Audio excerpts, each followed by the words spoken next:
नाना रब के वास्ते सुन मेरी दुआ।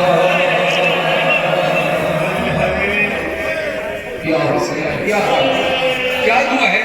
नाना रब के वास्ते सुन मेरी दुआ।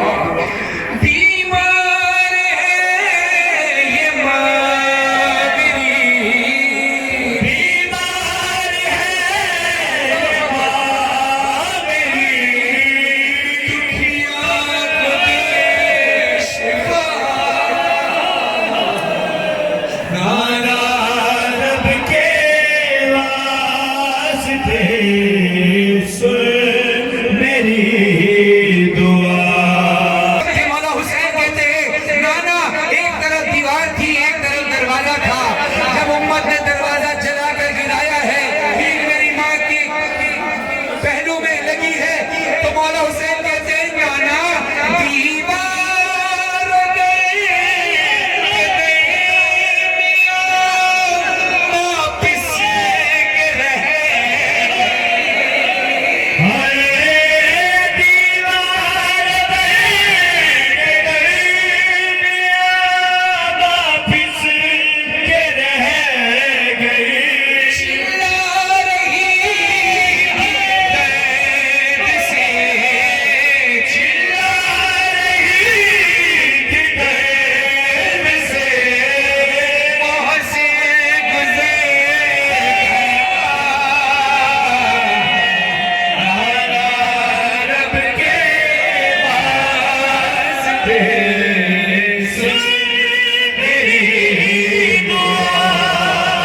जनाब मोहसिन वाली और जनाब गाना का वो खजाना है जो बरोज़ हश्र दुनिया देखेगी। अल्लाह ने मज़लूम करबला मौला कहते हैं नाना कोई औलाद ऐसी बेबस न हो कि जैसे हम हुए कि लगती रहे तमाचे में देखता रहेगा। बेबस हुसैन रह गया माँ को बचा।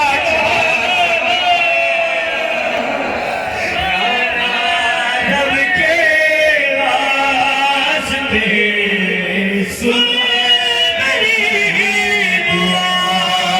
अगर इंसान के जिस्म की कोई हड्डी टूट जाए तो जब जब उस जगह में हरकत होती है तकलीफ होती है, यानी अगर हाथ की हड्डी टूट जाए, अगर हाथ सीधा रखा रहेगा तो तकलीफ नहीं होगी, हाथ में जरा सी हरकत हुई तो तकलीफ होगी, हाथ सीधा रखा रहा तो तकलीफ नहीं, हाथ में जरा सी हरकत हुई तो तकलीफ होगी।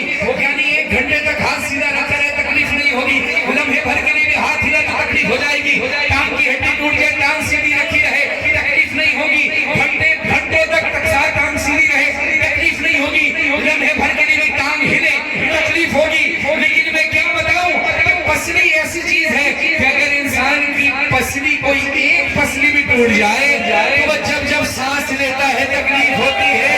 मेरी शहजादी की सिर्फ एक पसली नहीं टूटी।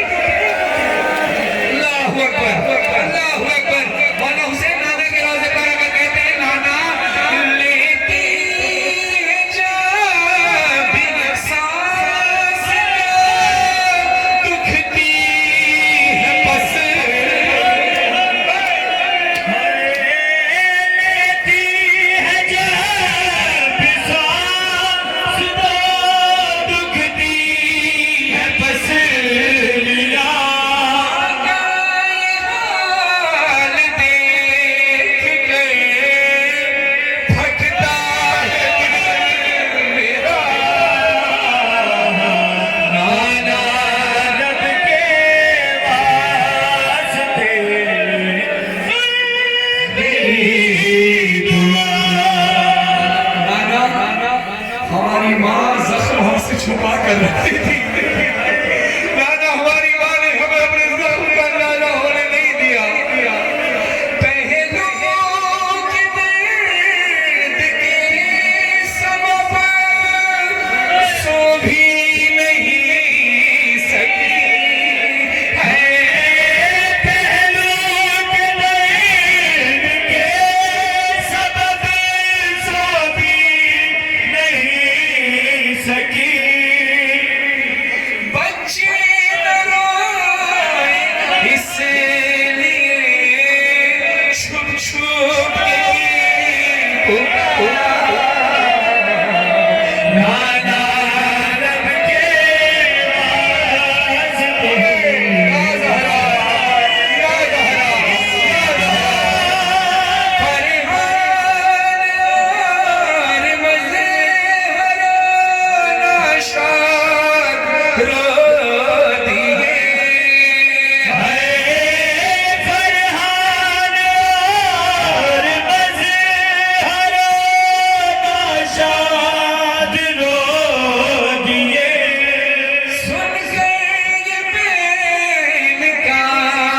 उठा